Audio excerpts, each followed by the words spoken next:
A beautiful morning to you out there. Esteemed listeners, you are very much welcome to Carnival Radio Breakfast Show this beautiful morning. And this is Newspaper Review. I am Ibrahim Adebayo.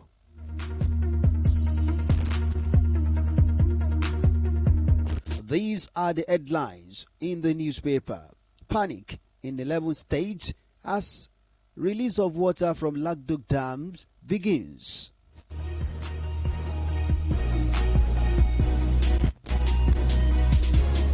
Cabinet shake up. Tinubu demands 46 minister fresh scorecards as lobby begins. Kekereekun warns judges against corruption after Senate confirmation. Dangote refinery marketers plan direct petrol purchase.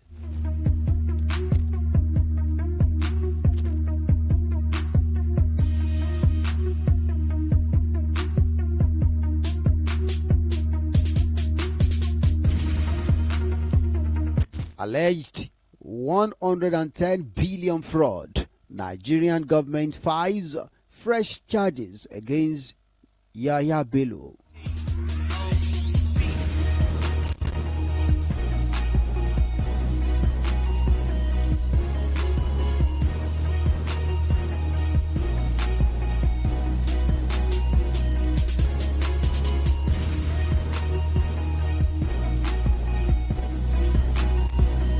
Now the news in detail.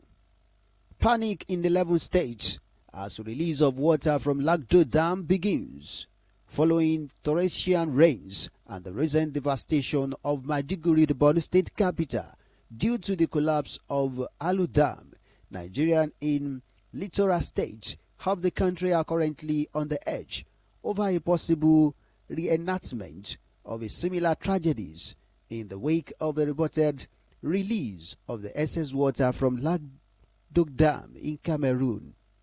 Record that Nigerian Hydrological Services Agency (NIHSA) had on Tuesday, September 17, 2024, issued a warning of possible severe flooding that will affect approximately 11 states across the country, releasing water from Lagdo Dam.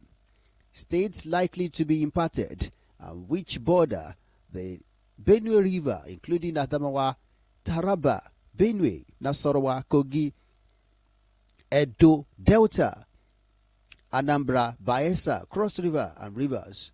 Although the flood disaster in Maiduguri, another part of Borno State, was not caused by the release of the water from Lagdo Dam. The fear is that the release of the water from Lagdo Dam will have more devastating effects than it's happened in 2022. It was gathered that the water level of River Niger and Benue already rising despite what Cameroonian authority describe as gradual release of water from Lagdo Dam. Emphasizing the need for people to relocate from floodplain, NIHSA Director General of the agency, Maru Muhammad, warned in a statement. He said, and I quote, "The water discharge is anticipated to progressively escalate to 1,000 meters square over the next 7 days, based on the inflow from the upstream Gorau River, which serves as the primary source from the reservoir and a significant tributary to the river, to Benue River." His warning has since thrown some in the affected state into a panic mode, as government of the affected state are currently hurrying to relocate people and also provide internally displaced people and camp. Confirming the development, the spokesman of the National Agency, Management Agency NEMA, Zike Manso, affirmed that the release of excess water from Lagdo Dam was ongoing and swelling the water level of River Benue. He said the release implies that it safeguards the possible risk of damage that may occur to the dam when its capacity is overwhelmed. For more details on the news, you can visit the Vanguard newspaper. Panic in 11 states as release of water from Lagdo Dam begins.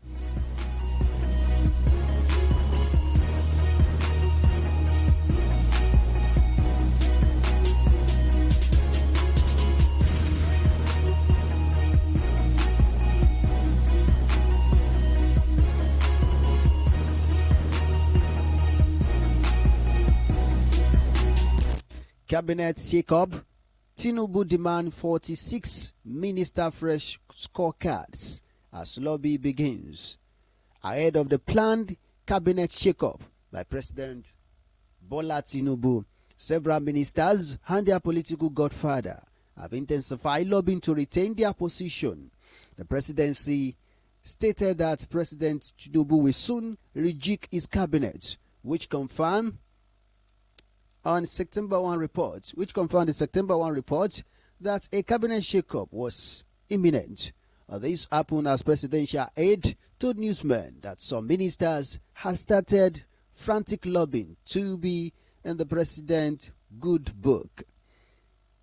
It was reported that some ministers who are afraid of being dropped from the federal cabinet and their godfather have intensified lobbying, seeking intervention of the president allied and associates, including the Chief of Staff, Femi Gbajabiamila, for a soft landing. Another top official said the Chief of Staff has expressed concern over the intense lobbying and pressure on Tinubu by those seeking assurances on the fate of their proteges in the Federal Executive Council. However, addressing the State House correspondent yesterday, a special advisor to the President on Information and Strategy, Bayo Ononuga, and the senior special assistant to the President on Digital and New Media, Ortega Ogara, explained that cabinet shake-up will be based on the empirical evidence from performance reports the President had received in the month. Ononuga said Tinubu had stated in his intent to rejig his cabinet, confirming the report of the impending cabinet rejig. However, he added that there was no timeline for the impending resolve, but the president, he noted, had expressed his desire to do it. He said, and I quote, "Let me tell you, I don't have any timeline. The president has expressed his desire to resolve his cabinet and he will do it." Speaking on the performance of the present administration, Ononuga said the president has given an order to all his ministers at the last Federal Executive Council meeting to go out there and speak about the activities of his administration. Ogra said the decision will not be arbitrary but will be based on the performance reports presented by the special advisor to the president on policy coordination, Adisa Bala Usman, who head the Central Delivery Coordination Unit. Tinubu has been facing increasing pressure from within and outside his party, All Progressive Congress, to sack underperforming minister in his cabinet. There are strong indications that the president may scrap the Ministry of Humanitarian Affairs and Poverty Alleviation as part of the cabinet rejig. For more details, you can visit the Daily Punch newspaper. Cabinet shake-up. Tinubu demands 46 ministers fresh scorecard as lobbies begins.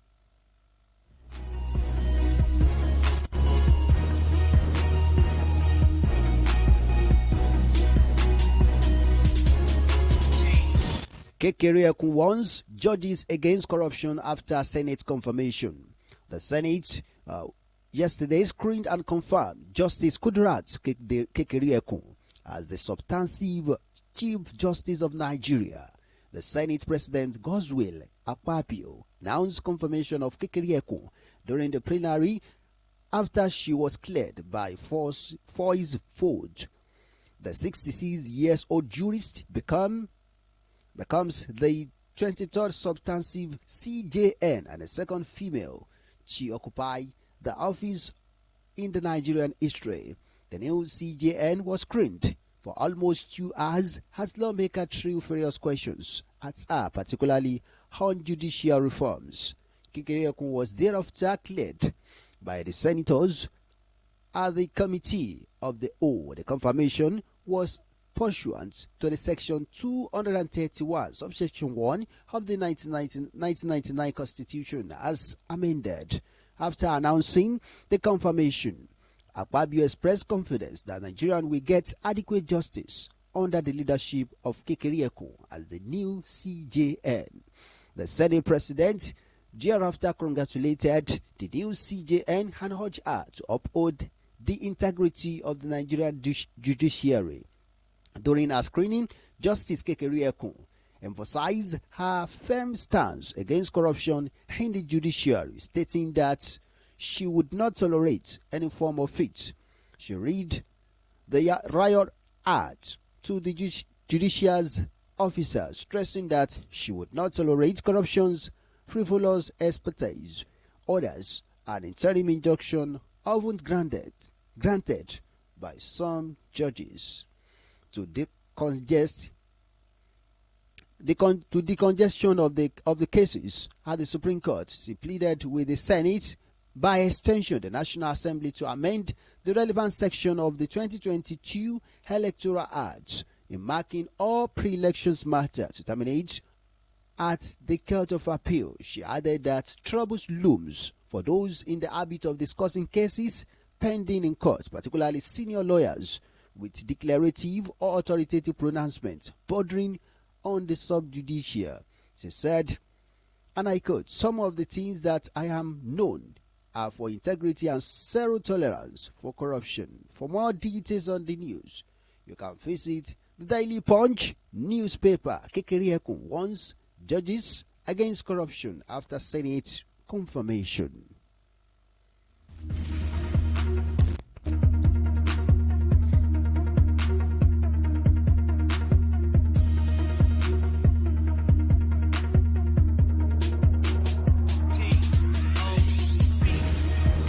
Dangote refinery marketers plan direct petrol purchase.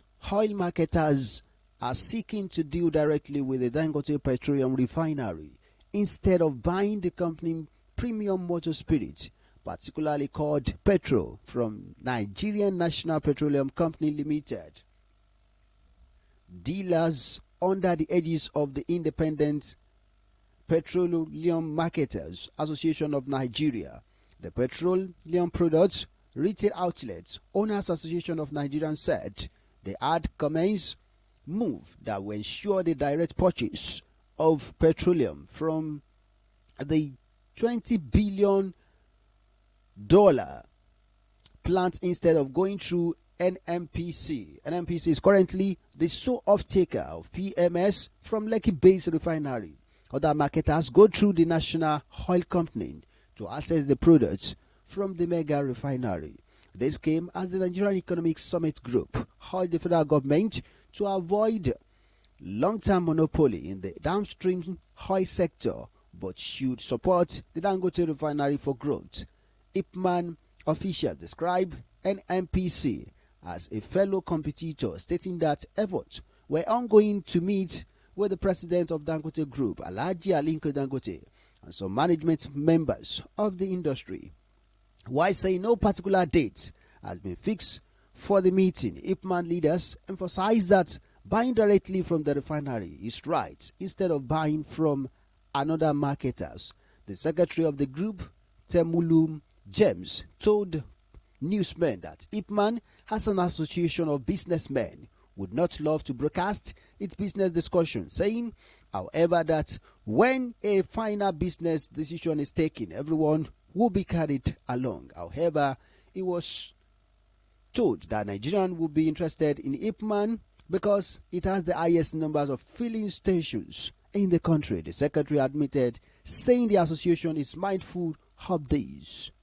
For more details of the news, you can visit the Daily Punch newspaper. Dangote Refinery Oil marketers plans direct petrol purchase.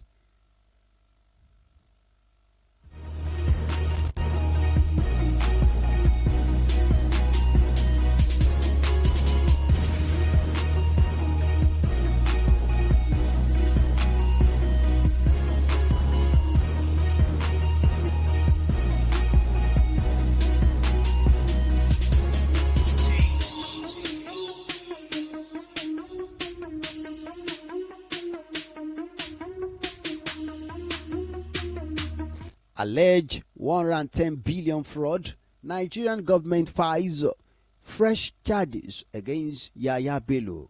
The federal government, through the Economic and Financial Crimes Commission (EFCC), has filed fresh distinct charges bordering on fraud allegation against the immediate past governor of Kogi State, Yaya Bello, before the FCT Court.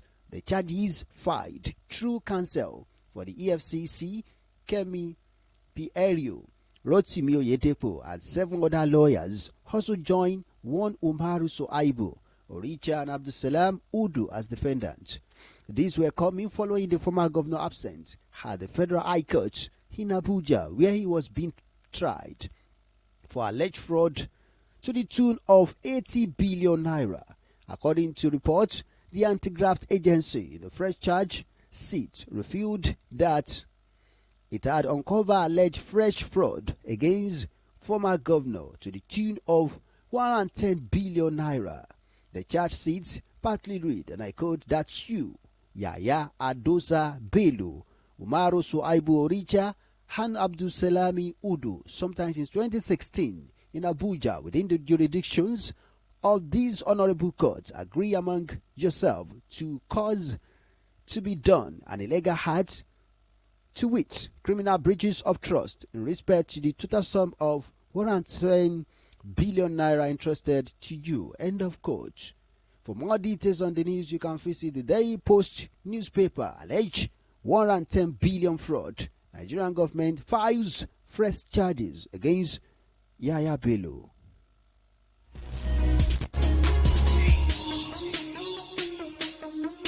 Before we bring the newspaper review to a close, these are the headlines again. Panic in 11 states has release of water from Lagdo Dam begins.